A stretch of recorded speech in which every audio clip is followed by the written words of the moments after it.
അതെ, ഈ പട്ടാമ്പി വഴിക്ക് ഇപ്പൊ വല്ല ബസ്സും ഉണ്ടോ? അറിഞ്ഞില്ലേ, ഇന്നിവിടെ ഹർത്താലാണ്. 6 മണിയാവും ബസ് കിട്ടാൻ. റെയിൽവേ സ്റ്റേഷൻ ഇവിടെ അടുത്താണ്. വില കാലുവണ്ടി വരും, അതിൽ കയറി കിട്ടോളൂ.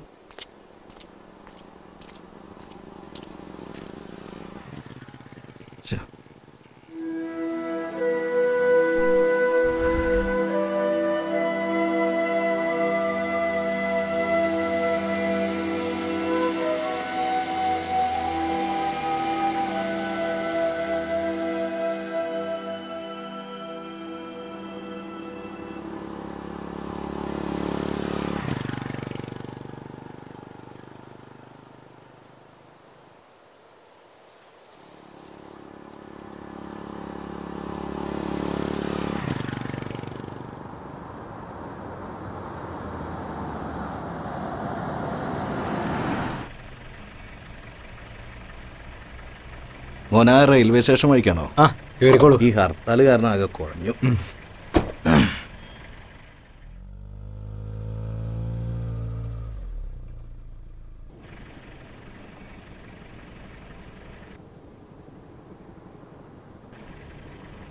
നാടൊക്കെ ആകെ മാറി. ചേട്ടൻ എവിടുന്ന് വരിക? ഞാൻ കുറച്ച് ദൂരെന്നാ. ഇതൊന്ന് കത്തിച്ചോട്ടെ. ഓ, അതിനെന്താ? വലിക്കണോ? ഏയ് വേണ്ട. അതെന്താ, വീഡിയോ ആയതുകൊണ്ടാ? ഏയ് അല്ല, വലിക്കാറില്ല. അത് നന്നായി. എന്താണോ തൻ്റെ പേര്? വിഷ്ണു.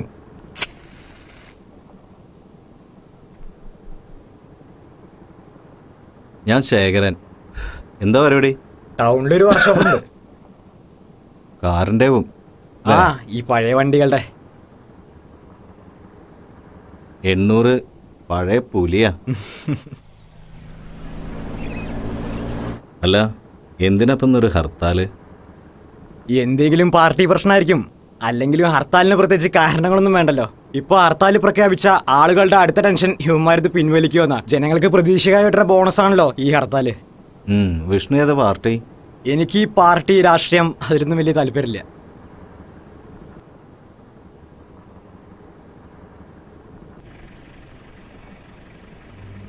വണ്ടി തടയുണ്ടല്ലോ. ഓ, ഇനി അവന്റെ ഒക്കെ റോള് കാണണം. ഹർത്താലാന്നറിയില്ലേ? ചേട്ടാ അറിഞ്ഞില്ല. ഇന്ന് രാവിലെ വണ്ടി എടുത്തപ്പോഴാണ്. ഞങ്ങളെ പ്രവർത്തകരാ ഇന്നലെ എല്ലാരും കൂടി വെട്ടിയത്.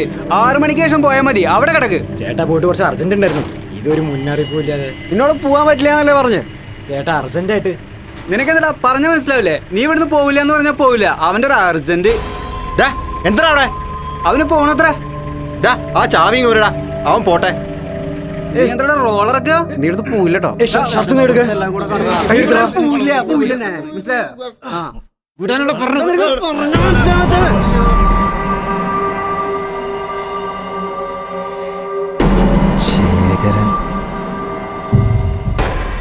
വണ്ടി തടഞ്ഞും പാവപ്പെട്ടവരുടെ പെട്ടിക്കട കത്തിച്ചിട്ടൊന്നല്ല നിന്റെയൊക്കെ ചങ്കൂറ്റം കാണിക്കേണ്ടത്. ആണുങ്ങളായ നേരിട്ട് തീർക്കണം, മനസ്സിലായോ? രമേശേ, ആ വണ്ടിങ്ങി വിട്ടേക്ക്. അല്ല മേഡം, ഇവര് എന്നോട് വിടാനല്ലേ പറഞ്ഞേ? വിട്. നീ വണ്ടി എടുക്കടാ.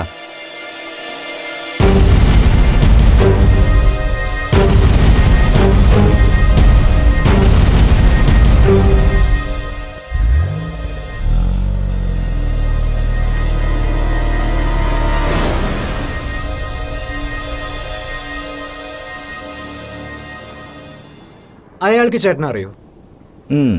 അറിയായിരിക്കും.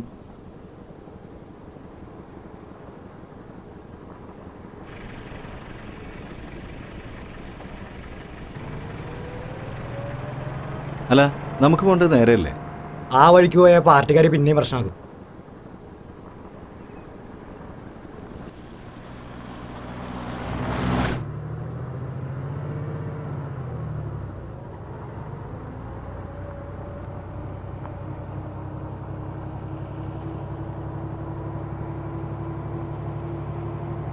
ശേഖരേട്ടാ, ഒരു പെട്ടിക്കട തുറന്നെടുക്കുന്ന കാണണ്ടല്ലോ. എന്തെങ്കിലും കഴിച്ചാലോ? നല്ല വിശപ്പുണ്ട്. രാവിലെ ഒന്നും കഴിച്ചില്ല അല്ലേ?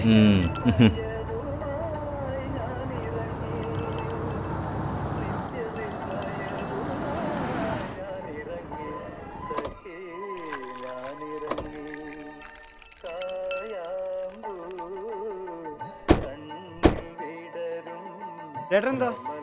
ഒരു കട്ടൻ പറയേ. ഇക്ക 2 കട്ടൻ. എന്താ കഴിക്കാനുള്ളത്? കഴിക്കാൻ പരിപ്പാടിയും പഴയനേ ഉള്ളൂ, വേറെ ഒന്നും ആയിട്ടില്ല.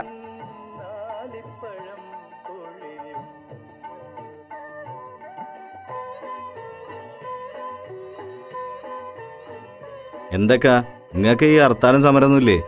ഹർത്താലും സമരമൊക്കെ നോക്കിയിരുന്ന അപ്പം എൻ്റെ കുട്ടികൾ പട്ടിണിയാകും. അല്ല, നിങ്ങൾ വരുന്ന വഴിക്ക് വണ്ടിയൊന്നും തടയണില്ലേ? തടയണൊക്കെ ഉണ്ട്. അതെ, തല്ലിട്ടാ രക്ഷപ്പെട്ടു. അവർക്കൊക്കെ പ്രാന്താണ് വെറുതെ മനുഷ്യനെ മെനക്കെടുത്താൻ. വണ്ടി തടയണ പകുതി എണ്ണത്തിന് അറിയില്ല എന്തിനാ ഹർത്താലെന്ന്.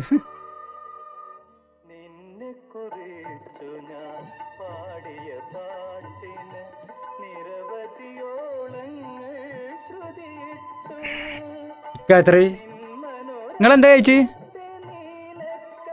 2 പഴവും 1 കട്ടനും. നിങ്ങളാ? ഞാൻ കൊടുക്കണം. 1 പഴം 1 ചായ. ഞാൻ കൊടുക്കാം. വേണ്ട, ചില്ലറുണ്ട്. 23 ഉറുപ്പ്യ. ചില്ലറ പൈസ. ശരി കേട്ടോ. ശരി ശരി. ശരി ശരി, ഓക്കെ ഓക്കെ.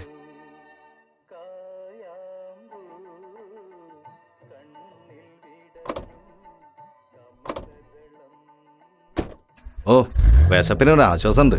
ഞാനൊന്നും കഴിച്ചിട്ടുണ്ടായിരുന്നില്ല.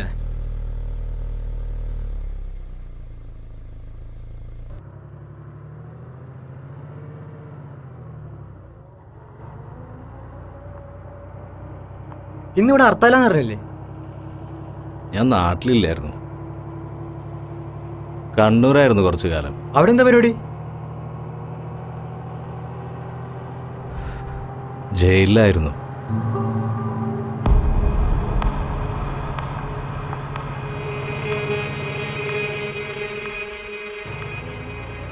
എന്താ പേടിച്ചോ?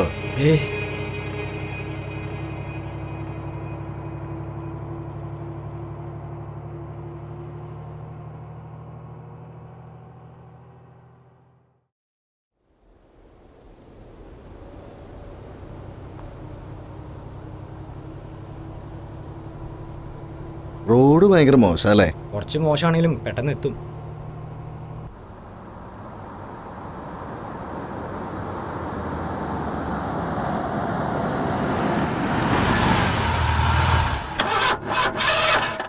എന്ത് പറ്റി? അറിയില്ല, ഇന്നലെ പണി കഴിഞ്ഞ വണ്ടിയാ.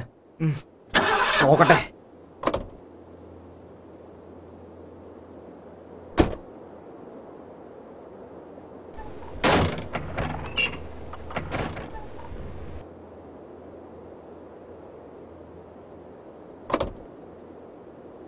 പണിയായി ചേട്ടാ, ഈറ്റായതാണ്. ഒരു അരമണിക്കൂറിലും എടുക്കും.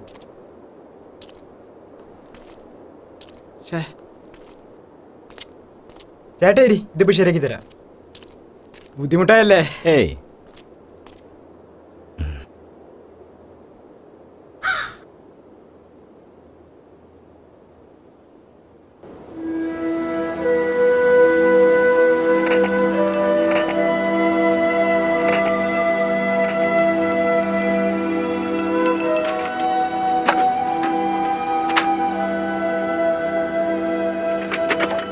ജയിലായിരുന്നു പറഞ്ഞു. എന്തായിരുന്നു കേസ്? അതൊക്കെ ഒരു കഥയാണ് കുട്ടിയെ. ചേട്ടൻ പറ, ഇതെന്തായാലും കുറച്ച് ടൈം എടുക്കും. കേട്ടിട്ടുണ്ടാവും, ഒരു മാധവൻ വധക്കേസ്. എന്തായിരുന്നു പ്രശ്നം? 5-8 വർഷം മുമ്പാണ്. കൃത്യമായിട്ട് പറഞ്ഞ 2005. ഞാനും മാധവനും അന്ന് പാർട്ടി ഏരിയ കമ്മിറ്റി അംഗങ്ങളായിരുന്നു. പാർട്ടി നേതാക്കൾക്കെതിരെയുള്ള അഴിമതി ആരോപണങ്ങൾ ഉയർന്നിരുന്ന സമയം. നിയമസഭാ തെരഞ്ഞെടുപ്പിൻ്റെ സമയത്ത് മാധവൻ്റെ നേതൃത്വത്തിൽ തന്നെ ചില പാർട്ടി അനുഭാവികളും ആരോപണങ്ങളുമായി മുന്നോട്ട് വന്നു. അത് തെരഞ്ഞെടുപ്പിൽ പാർട്ടിക്കൊരു വെല്ലുവിളിയാവെന്ന് കണ്ട് അന്നത്തെ MLA, ഇന്നത്തെ ആഭ്യന്തരമന്ത്രി കൃഷ്ണേട്ടൻ ഒരു അടിയന്തര യോഗം വിളിച്ചു. സാധാരണക്കാരായ ജനങ്ങൾക്ക് കുടിക്കാൻ വെള്ളവും കയറി കിടക്കാൻ ഒരു വീടുമാണ് വേണ്ടത്. രക്തം തിളക്കുന്ന പ്രസംഗങ്ങളോ കണ്ണഞ്ചിപ്പിക്കുന്ന വാഗ്ദാനങ്ങളോ അതിന് പകരമാവില്ല. പാവപ്പെട്ടവർക്ക് വീട് വെക്കാൻ അനുവദിച്ച തുക അർഹതപ്പെട്ടവരുടെ കൈകളിൽ എത്തിയിട്ടില്ല എന്നത് പകൽ പോലെ വ്യക്തമാണ്. ഇതിനെതിരെ പലതവണ സംസ്ഥാന നേതൃത്വവുമായി ബന്ധപ്പെട്ടതാണ്. ഒരു നടപടി ഇതുവരെ ഉണ്ടായിട്ടില്ല. പാർട്ടി അതിനെ കുറിച്ച് അന്വേഷിക്കാൻ ഏറ്റിട്ടുണ്ട്. ഇപ്പൊ നമുക്ക് പ്രധാനം തെരഞ്ഞെടുപ്പാ. കൊടുത്ത വാക്ക് പാലിക്കാതെ പുതിയ വാഗ്ദാനങ്ങളുമായി ജനങ്ങളെ വഞ്ചിക്കാൻ ഞാൻ കൂട്ടുനിൽക്കില്ല. മാധവൻ ഇപ്പൊ സംസാരിക്കുന്നത് പ്രതിപക്ഷത്തിന്റെ ഭാഷയിലാണ്. എനിക്കൊരു പക്ഷമേ ഉള്ളൂ, അത് ഈ നാട്ടിലെ പാവപ്പെട്ടവന്റെ പക്ഷമാണ്. ഇനി പറയാനുള്ളത് ഞാൻ അവരോട് പറഞ്ഞോളാം.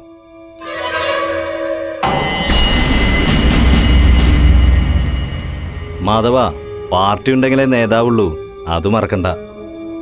നേതാവായിരിക്കാൻ വേണ്ടി മാത്രം മാധവന് പാർട്ടി വേണ്ട.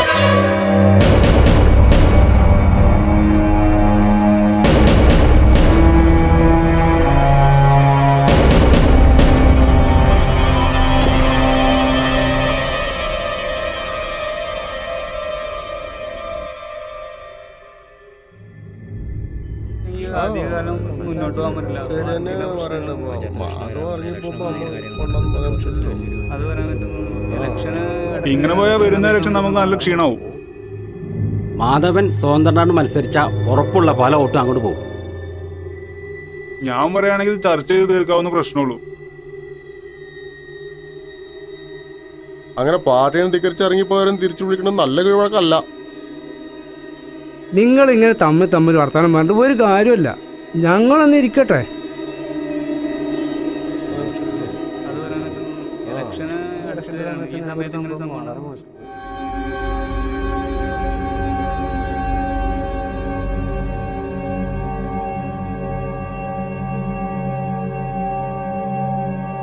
ശേഖരാ, കൃഷ്ണേട്ടൻ,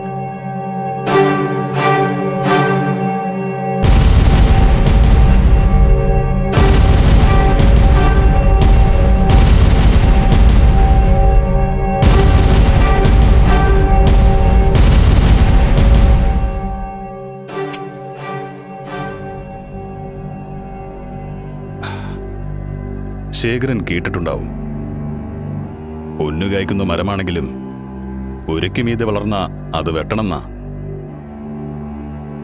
മാധവൻ. അവനിപ്പോ അതുപോലൊരു മര.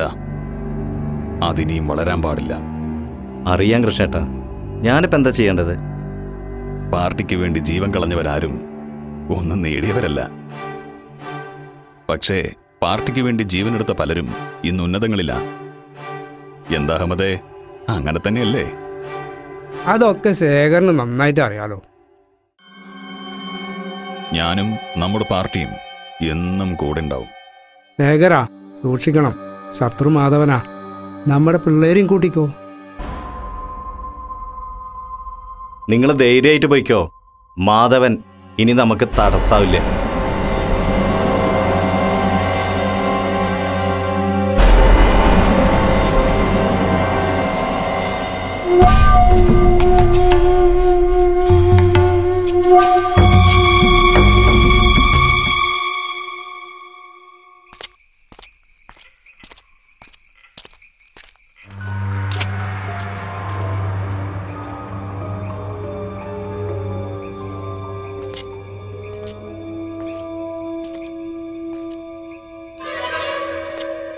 എന്താ ശേഖര ഈ വഴിയൊക്കെ?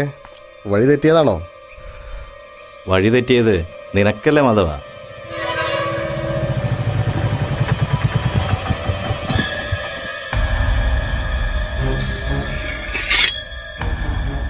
ഓ, ഇങ്ങനൊരു കൂടിക്കാഴ്ച ഞാൻ പ്രതീക്ഷിച്ചതാ.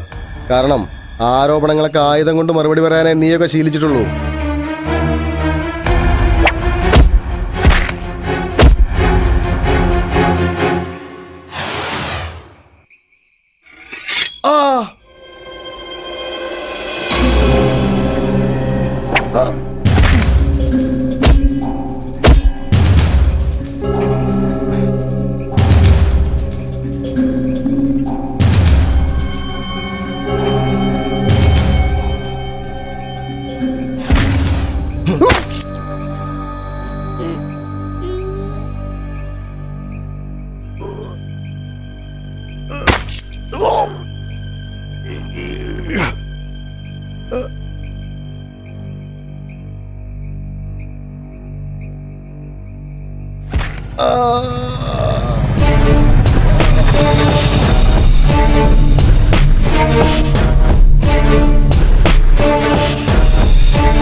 പിന്നെ ഒരു 8 വർഷത്തെ ജയിൽ ജീവിതം.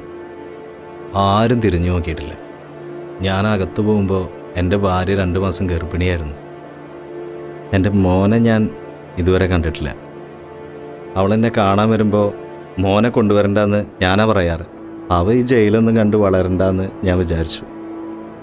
ഇനിയുള്ള ജീവിതം എൻ്റെ മോന് വേണ്ടിയിട്ടാണ്. സ്വസ്ഥമായിട്ട് ജീവിക്കണം, സന്തോഷമായി.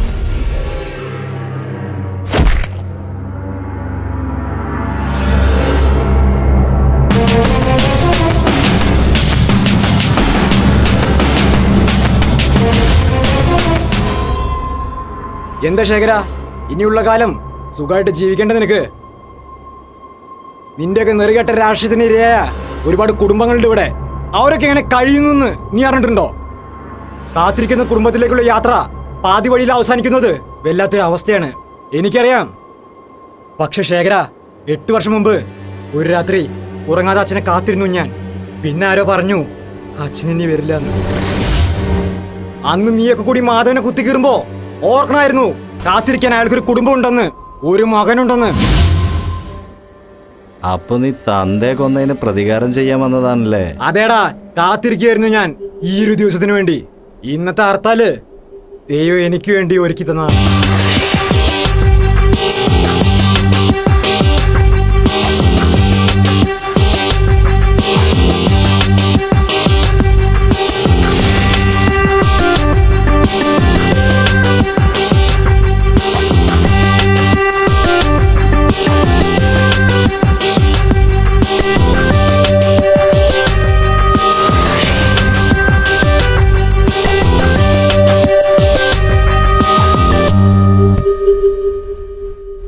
കൊണ്ടുവന്നാണ് ശേഖര നിന്നെ ഞാനിവിടെ.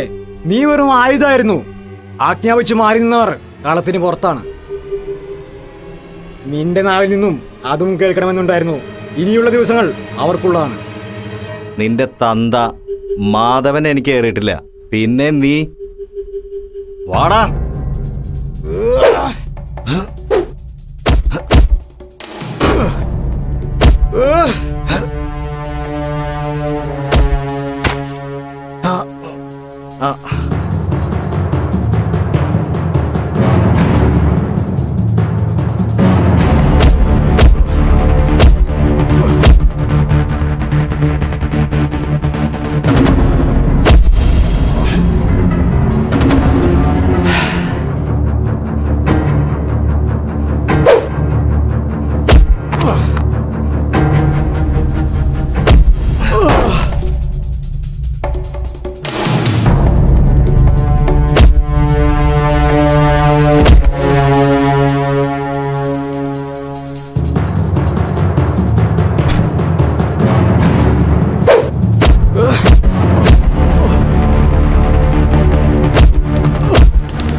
ഇതുപോലെ ചേർത്ത് നിർത്തിയിട്ടാ നിന്റെ തന്ത മാധവനെ ഞാൻ തീർത്തത്.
അമ്മ അച്ഛൻ എന്താ വരാത്തെ? അച്ഛൻ ഇപ്പൊ വരും. മോനകത്ത് കയറിയിരിക്കേ.